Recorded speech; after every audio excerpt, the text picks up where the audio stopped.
بسم اللہ الرحمن الرحیم۔ السلام علیکم، میں جواد رضا خان اور آپ دیکھ رہے ہیں ادارہ تحقیقات امام احمد رضا خان کا یوٹیوب چینل۔ اعلیٰ حضرت کی پیدائش کا سال ہے 1856 اور یہ وہ دور تھا جب مسلمان اپنے اچھے دور سے نکل کر غلامی کے گھٹا ٹوپ اندھیرے میں دھکیلے جا رہے تھے۔ مسلمانوں کی دو بڑی قوتیں تھیں، سلطنت ہند اور سلطنت عثمانیہ۔ ان کو انگریز کھوکھلا کرنا شروع ہو گئے تھے۔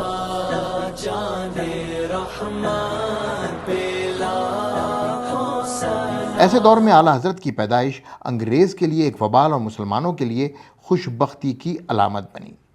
میں آپ کو ہند اور ترکیہ کے حالات کچھ اس طرح بتاؤں گا کہ آپ کو اندازہ ہوگا کہ اعلیٰ حضرت امام احمد رضا خان نے کن مشکل حالات میں اس وقت مسلمانوں کی رہنمائی کی۔ اعلیٰ حضرت امام احمد رضا خان کے مذہبی، سیاسی، معاشی، تعلیمی اور معاشرتی افکار میں ایک ہمگیر ہم آہنگی ہے۔ یہاں میں ہے کا لفظ اس لیے استعمال کر رہا ہوں کیونکہ آج بھی مسلمان اسی غلامانہ گھٹا ٹوپ اندھیرے میں سانس لے رہے ہیں جیسا کہ 18ویں اور 19ویں صدی کے اوائل میں لے رہے تھے۔ اور اگر دل کی بات کروں تو مسلمانوں کے حالات اس نو آبادیاتی یعنی کلونیلزم سے حد درجہ بدتر ہیں، کیونکہ اب مسلمان حکمران مغرب کی غلامی میں خود انگریزوں سے بھی آگے نکل گئے ہیں۔ اس تاریخی سفر میں آپ میرے ہم سفر رہیے، لیکن اس بات کو ذہن نشین کر لیجئے گا کہ امام احمد رضا خان کے مذہبی افکار عشق محمدی کی بنیاد پر رکھے ہوئے ہیں، اور اقبال بھی کچھ اس سلسلے میں تذکرہ اس طرح فرما گئے کہ کی محمد سے وفا تو ہم تیرے ہیں، یہ جہاں چیز ہے کیا لوح و قلم تیرے ہیں۔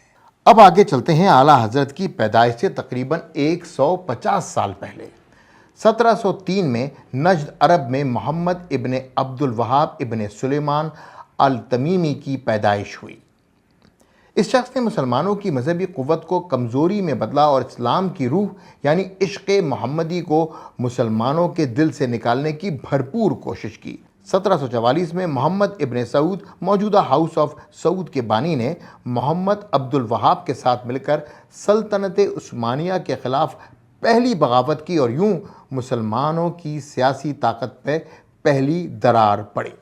انگریزوں نے اس درار کو بھانپ لیا تھا اور انہوں نے اس فتنے کا استعمال دونوں سلطنتوں میں کیا۔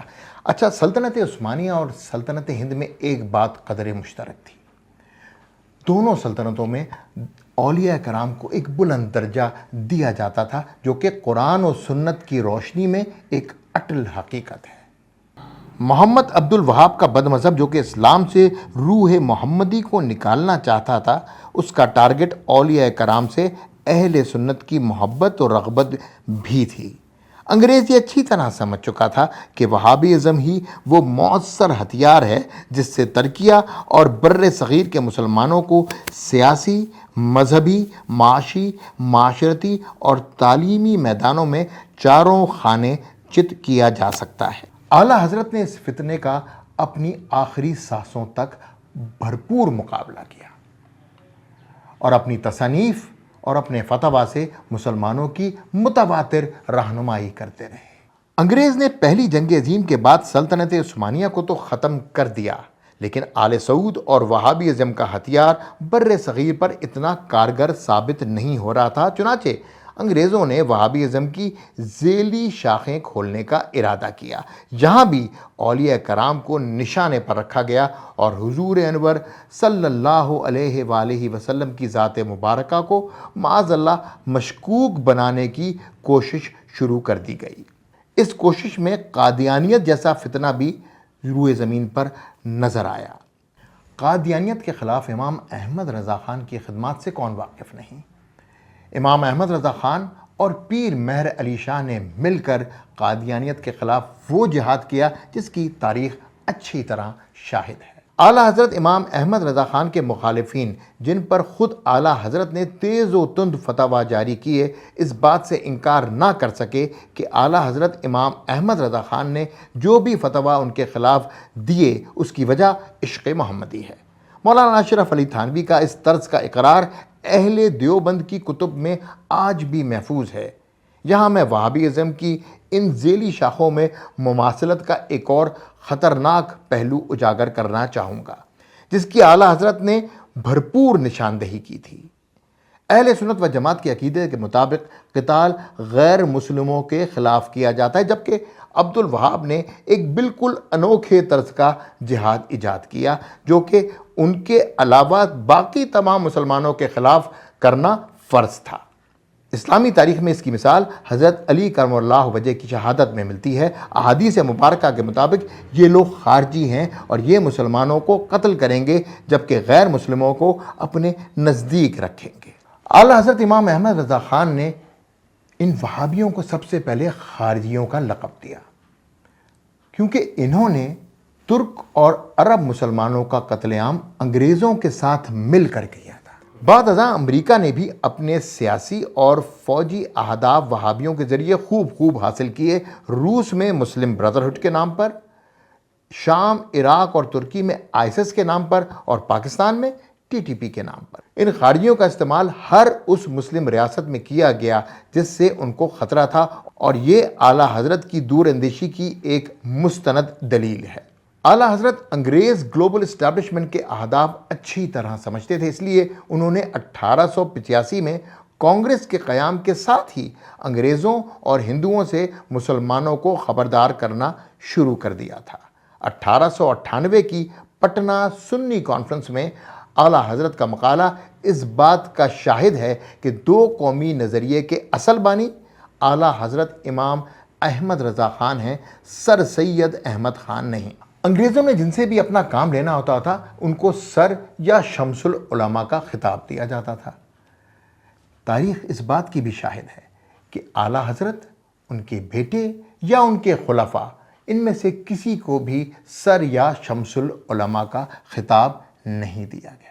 اس بات کا تذکرہ یوں بھی ضروری تھا کیونکہ اعلیٰ حضرت کے مخالفین جو خود انگریزوں کے پیروکار تھے، اعلیٰ حضرت پر انگریز دوستی کے بے بنیاد الزامات آج بھی لگاتے ہیں۔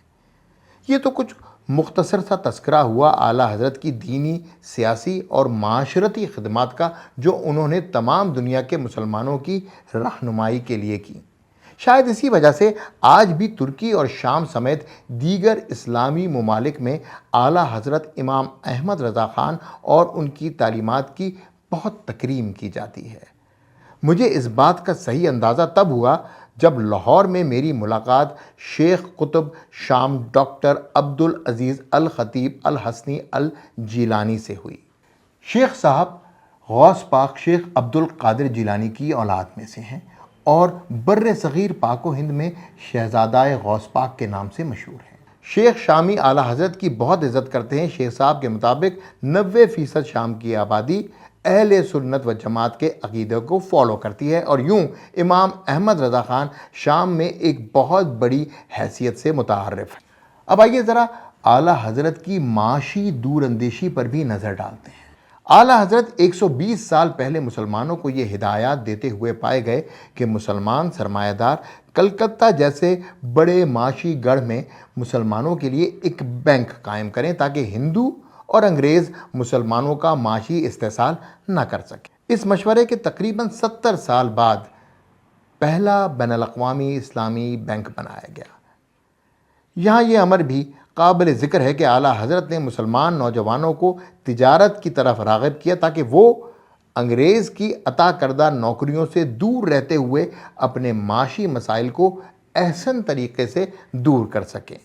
یہاں بھی اعلیٰ حضرت سنت نبوی کو رائج کرواتے ہوئے نظر آئے۔ بر صغیر میں مسلمانوں کی سب سے ابتر حالت تعلیم کے میدان میں تھی۔ انگریز نے بڑی عیاری سے عربی، فارسی اور اردو کو دوسرے درجے کی زبانیں بنا دیا تھا، اور کسی قوم کو مغلوب کرنے کے لیے سب سے کامیاب ہتھیار یہی ہوتا ہے۔ اس طرح انگریز نے مسلمانوں کو دین، معاشرت اور معیشت تینوں سے دور کر دیا۔ اعلیٰ حضرت نے اس غلامی کے دور میں بھی انگریزی تعلیم کی بھرپور مخالفت کی، بلکہ ایک فتویٰ تو ان کا یہ بھی تھا کہ جو بھی تعلیمی ادارے مسلمانوں کے زیر اثر ہیں وہ کبھی کسی غیر مسلم قوت سے فنڈز نہ لیں، کیونکہ اس سے اسلامی تشخص کو ختم کر دیا جائے گا اور اسلامی نصاب پر تسلط انگریز کا ہوگا۔ اعلیٰ حضرت کی یہ نصیحت شاید صرف اس وقت کے مسلمانوں کے لیے ہی نہیں تھی، بلکہ آج اگر کوئی ذی شعور مسلمان پاکستان کے تعلیمی نظام میں غیر مسلم مداخلت کو دیکھے تو امام احمد رضا خان کی دور اندیشی کا قائل ہوئے بغیر نہ رہ سکے۔ آج اگر ہم مسلمانوں کی دینی، سیاسی، معاشی اور معاشرتی حالت کو دیکھیں تو اس بات کا اندازہ اچھی طرح ہو جائے گا کہ عشق محمدی سے دور ہونے کی وجہ سے ہم ہر میدان میں پیچھے رہ چکے ہیں۔ ہم نے اپنی تاریخ کے نگینوں کو پتھر اور پتھروں کو ٹیشو پیپروں کو تاریخ کا نگینہ بنا کر پیش کر دیا ہے، اور شاید یہی وجہ ہے کہ ہم اپنی اصل صراط مستقیم سے ہٹ چکے ہیں۔ اب واپس صراط مستقیم پہ جانا مشکل ضرور ہے، ناممکن نہیں۔ جواد رضا خان۔